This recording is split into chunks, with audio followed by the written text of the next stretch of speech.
সবাইকে।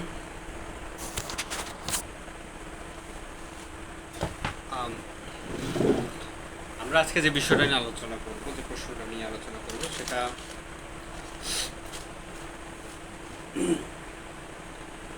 প্রাণীর পারস্পরিক সম্পর্কের ভিত্তিতে ধনাত্মক এবং ঋণাত্মক সম্পর্ক আমরা আলোচনা করব। তো ধনাত্মক এবং ঋণাত্মক সম্পর্ক নিয়ে আলোচনা করতে গেলে প্রথমে ধনাত্মক সম্পর্কটা কি? ধনাত্মক সম্পর্ক আসলে ধনাত্মক সম্পর্কটা ঘটে অন্তঃক্রিয়ার মাধ্যমে। তো অন্তঃক্রিয়া যেটাকে তিন ভাগে ভাগ করা হয়েছে, একটা হলো মিউচুয়ালিজম, কমেন্সালিজম। তো নিউট্রালিজমটা কি? তো নিউট্রালিজম শব্দটাকে ভাঙানো হবে। হ্যাঁ, ভাঙালে দেখবেন যে নিউট্রাল শব্দটা আসে, অর্থাৎ এটার অর্থ হলো নিরপেক্ষ। অর্থাৎ এক্ষেত্রে দুটি জীবের মধ্যে নিউট্রালিজমে দুটি জীবের মধ্যে এমন একটা সম্পর্ক সৃষ্টি হয় যেখানে একটা জীব উপকারও করে না, ক্ষতিও করে না, অন্য জীবটা উপকারও করে না, ক্ষতিও করে না, সে নিউট্রাল হয়ে থাকে, শুধু দেখে দর্শক আয়নের মতো। তো এটা হলো নিউট্রালিজম। ওকে, এরপরে আসি মিউচুয়ালিজম কি? মানে ধনাত্মক, এটাও ধনাত্মক অন্তঃক্রিয়া। তো ধনাত্মক অন্তঃক্রিয়াকে তিনটে ভাগ করা হয়েছে, কি বললাম? নিউট্রালিজম, মিউচুয়ালিজম, কমেন্সালিজম। নিউট্রালিজম শেষ, নিউট্রালিজমের কোনো উদাহরণ আমি পৃথিবীতে পাইনি। আছে মানুষ সবসময় নিউট্রাল থাকে, এটাই উদাহরণ। মিউচুয়ালিজমে যাই। মিউচুয়ালিজম হলো মিউচুয়াল শব্দটাকে ভাগে। মিউচুয়াল মানে হলো, আমাদের ফেসবুকের ক্ষেত্রে মিউচুয়াল দেখি না, আসলে ওইটা না। মিউচুয়াল শব্দটা হলো পারস্পরিক অন্তঃক্রিয়া। নিউট্রাল হলো নিরপেক্ষ, মিউচুয়াল মানে হলো পারস্পরিক অন্তঃক্রিয়া। এক্ষেত্রে জীবের মধ্যে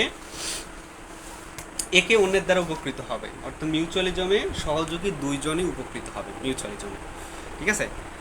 আর এটা একটা সহজ উদাহরণ আমি বলি, বলতে গেলে মৌমাছি মধু সংগ্রহ করে কোথা থেকে? উদ্ভিদ থেকে মধু সংগ্রহ করে। উদ্ভিদের কি হয়? উপকার হয়। আবার মৌমাছির কি হয়? উপকার হয়, মধু সংগ্রহ করে পেট ভরে। তো দুইটা জীবী উপকৃত হচ্ছে, সহযোগী দুইটা জীবী উপকৃত হয়, তাই সেটাকে মিউচুয়ালিজম। আর একটা উদাহরণ, বাদুর ফল খায়। বাদুর কি হয়? ফল খেয়ে পেট ভরে না, বাদুর উপকৃত হয় না? ফল খেয়ে মলত্যাগ করে, যখন মলত্যাগ করে সেখান থেকে সেই বীজ থেকে আবার উদ্ভিদের বিস্তারণ ঘটে। এটা কি হয়? এটা উদ্ভিদের উপকৃত হলো না? তার মানে সহযোগী দুটা জীবই উপকৃত হচ্ছে, যেখানে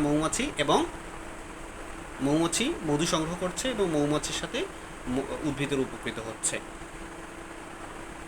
পরাগায়নের মাধ্যমে। তো এটা গেল মিউচুয়ালিজম। ধনাত্মক অন্তঃক্রিয়া শেষ হয় না, কমেন্সালিজম। মিউচুয়ালিজম আর একটা হলো কমেন্সালিজম। কমেন্সালিজমটা কি? কমেন্সালিজম শব্দটাকে বাংলায় পাবো কমন, মানে যে কোনো একজন উপকৃত হবে। সহযোগী দুটি জীবের মধ্যে একটি জীব উপকৃত হবে, সেটা হলো কমেন্সালিজম। এই কমেন্সালিজমের উদাহরণ আমরা সহজভাবে বলতে পারি, সেটা হলো রোহিণী নামে এক ধরনের উদ্ভিদ আছে। রোহিণী কোনো মেয়ে না, আমার গার্লফ্রেন্ডও না। এই রোহিণী উদ্ভিদটা সাধারণত একটা পরাশ্রয়ী উদ্ভিদকে আঁকড়ে ধরে উপরের দিকে উঠতে থাকে।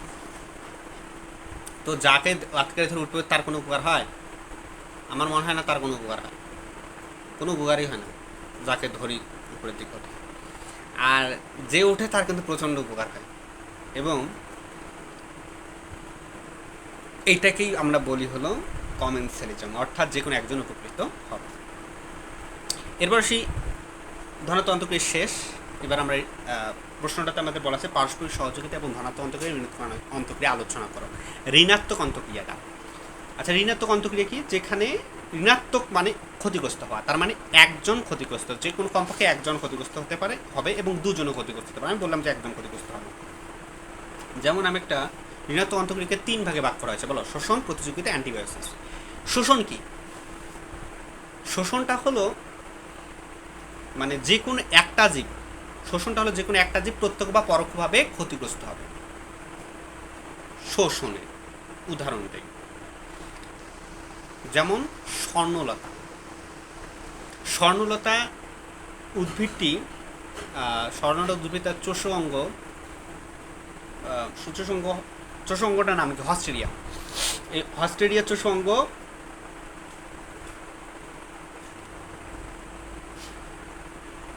অন্য একটি আশ্রয়দাতা উদ্ভিদে প্রবেশ করিয়ে খাদ্য বা পানি আমি বিভিন্ন কিছু শোষণ করে। তো এটাই হলো স্বর্ণলতা একটা শোষণকারী উদ্ভিদ। শোষণের আর একটি সহজ উদাহরণ হলো কোকিল কাকের বাসায় ডিম পাড়ে। আচ্ছা, এই বিষয়টা একটু বলি। কোকিল কাকের বাসায় ডিম পাড়ে, কে উপকৃত হয়? কোকিল। কাক আদৌ জানে না তার বাসায় কোকিল ডিম পাড়ছে এবং কোকিল উপকৃত হচ্ছে। তো একজন উপকৃত হচ্ছে, অন্যজন কি হচ্ছে? ক্ষতিগ্রস্ত হচ্ছে। তার মানে এটা ঋণাত্মক অন্তঃক্রিয়ার মধ্যে শোষণে পড়ে যায়। তাহলে ঋণাত্মক অন্তঃক্রিয়া শোষণের মধ্যে দুটো উদাহরণ কি কি? একটা হলো স্বর্ণলতা চোষঙ্গ হস্টেলিয়া প্রবেশ করিয়ে আশ্রয়জাত উদ্ভিদকে ক্ষতিগ্রস্ত করে, সে উপকৃত হয়। একইভাবে কোকিল কাকের বাসায় ডিম পারে, কোকিল উপকৃত হয়, কাক ক্ষতিগ্রস্ত হয়। কাক আজ পর্যন্ত জানে না যে তার বাসায় কোকিল ডিম পারে এবং বাচ্চা কোকিলের। ক্ষতিগ্রস্ত কে হলো? কাক। একজন উপকৃত হলো কে? কোকিল। ক্লিয়ার? এরপর আসে প্রতিযোগিতা। আসলে প্রতিযোগিতা শব্দটা ইংরেজি কি? কম্পিটিশন, তাই না? কম্পিটিশন, প্রতিযোগিতা। আসলে এটা সারা পৃথিবীতে আছে, সেটা প্রাণীর মধ্যেও আছে, মানুষের মধ্যেও আছে, জীবের মধ্যে আছে, উদ্ভিদের মধ্যে আমার মনে হয় নাই। আচ্ছা, নাই। তো কম্পিটিশন সাধারণত পৃথিবীতে চার্লস ডারউইন বলছে যে যোগ্যতম লোকরাই, যোগ্যতম জীবরাই পৃথিবীতে টিকে আছে। তো এই বিষয়টা চার্লস ডারউইন, আমি এর আগে পরীক্ষাতে লিখছি, যোগ্যতমরাই টিকে থাকবে, যোগ্যতম জয়লাভ হবে। অর্থাৎ যারা যোগ্যতা আছে তারাই পৃথিবীতে টিকে থাকবে। ঠিক আছে? আচ্ছা, এরপরে এগুলো বিষয়ে আলোচনা করা আছে।